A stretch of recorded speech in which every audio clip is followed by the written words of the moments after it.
Hey Redemption Church, this is Pastor Tim coming to you just with a quick message.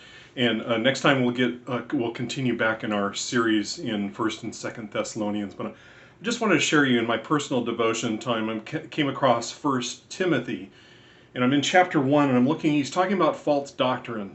That's to sum up kind of the whole chapter. He's talking about false doctrine. And a lot of this he's talking to the historical church back then. He's talking to Timothy.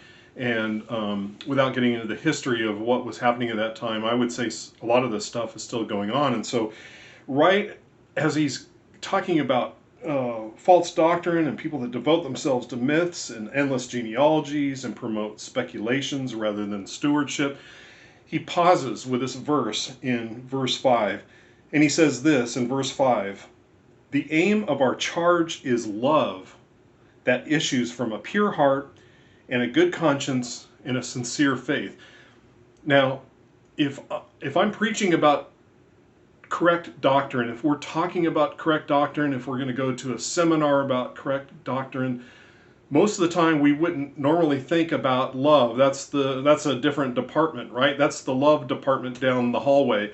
But Paul actually takes the subject of loving and loving correctly, and he qualifies that love right in the middle of talking about not having false doctrine, not getting swayed or drawn off into those arguments, into those beliefs and all that, and those silly arguments that we get with one another. And so he qualifies that love.